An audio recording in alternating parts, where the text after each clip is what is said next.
All right, time for our weekly Buckeye breakdown. Tom Tiberi joined by the great Bobby Carpenter. You hear him, Morning Juice, YouTube, 10 TV Plus, you name it, it's everywhere, isn't it? Yeah, we're 6 to 8 locally in the morning on YouTube, and then 10 TV Plus, 10 to noon, and then you can even hear the replay on 1460 the AM from 1 to 3. All right, let's break it down. Buckeyes gearing up for a matchup game.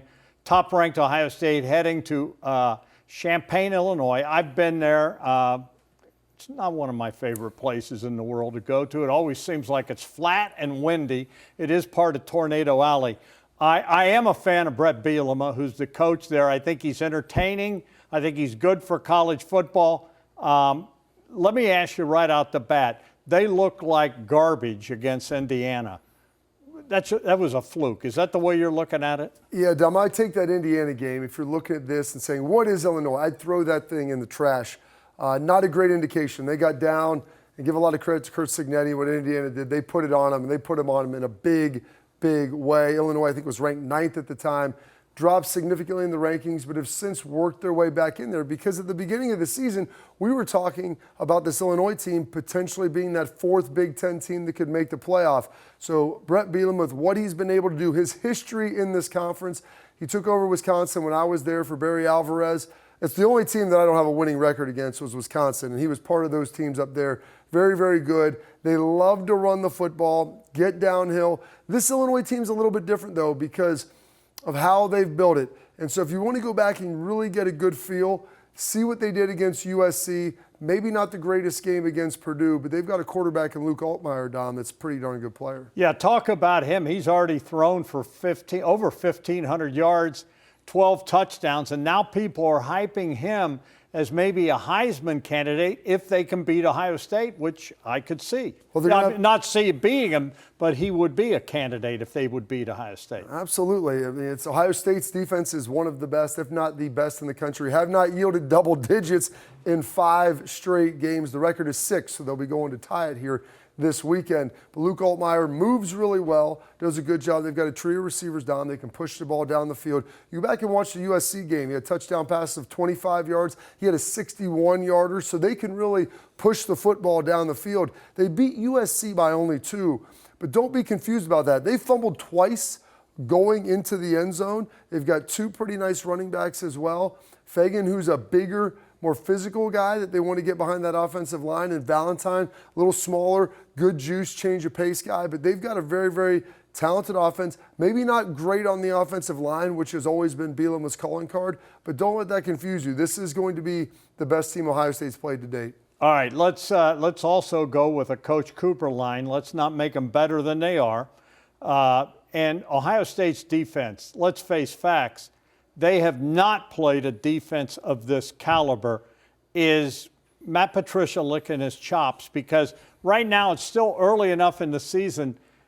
You worry about predictability. Right now, I think he's anything but predictable. Well, you saw against Minnesota last week. They give up a drive, give up a 3rd down, a couple runs, maybe a little pass. You get a field goal. That was about half of the yards on that first drive for the entirety of the game. This defense is playing phenomenal. Matt Patricia is doing a great job. And so there might be a feeling out period. Brett Bielema and this Illinois offense behind Altmaier, they're going to be able to make off-schedule plays. They're going to move around. But I have a ton of trust in Matt Patricia and what they're going to be able to do, trying to keep him in the pocket.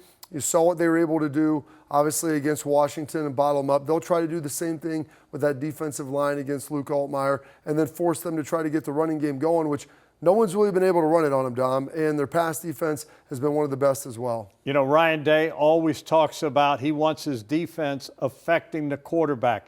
He knows that that's his position. He knows it all starts with the quarterback. We saw the way Ohio State frustrated Washington. I would think the game plan would be much the same. Get after Altmaier. They've got to get this guy feeling uneasy back there for them to have the kind of day they want to have, right? Absolutely, and a lot of that comes on 3rd down. The last 2 games, 1 of 11 in each the Washington game and Minnesota game on 3rd down. If you can prevent them from running the ball, you force Luke Altmaier into those 3rd and long situations.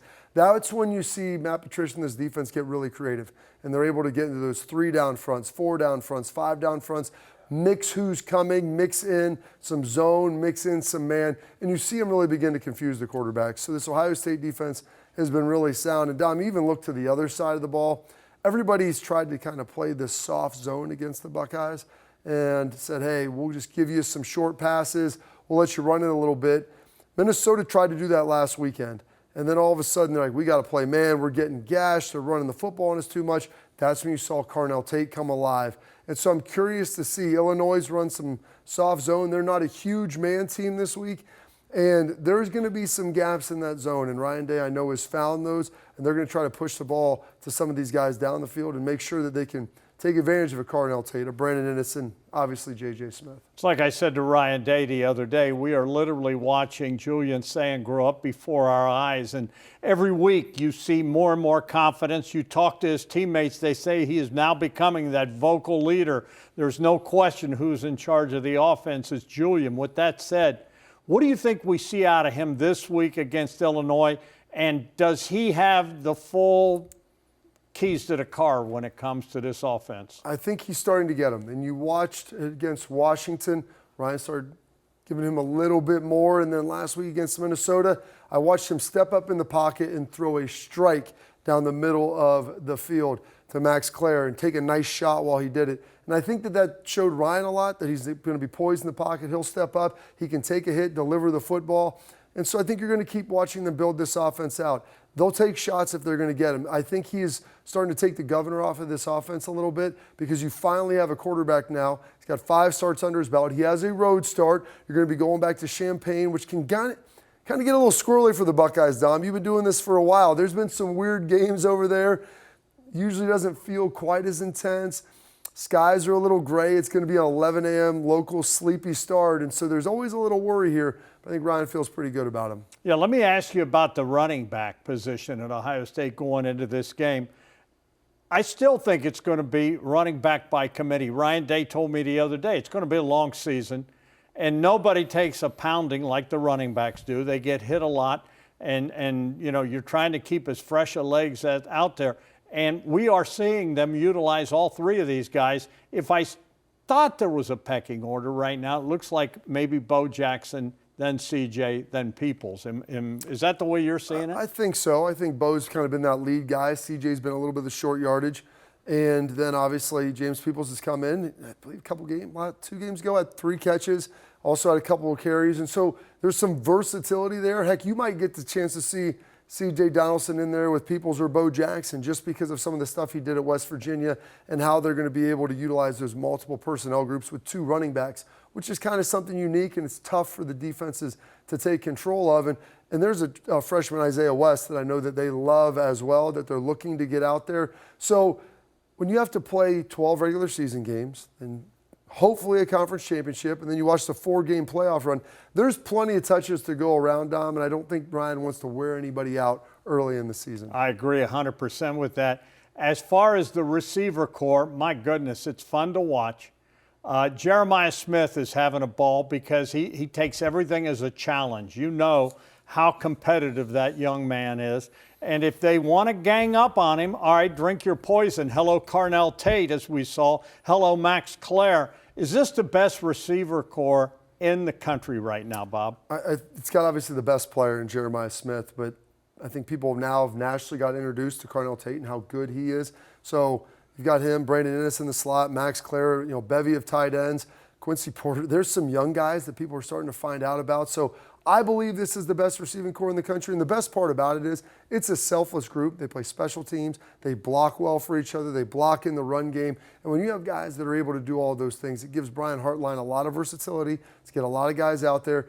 And you don't see Jeremiah Smith crying because Carnell Tate had a big game. You see these guys congratulating each other, which is a rarity in sports, especially that receiver position, Dom. They can be a little diva-esque, but these guys love to celebrate each other's success, and that's what makes it work. And part of, I think, what that is, Bob, and you're closer to the guys more than me, but it seems this way.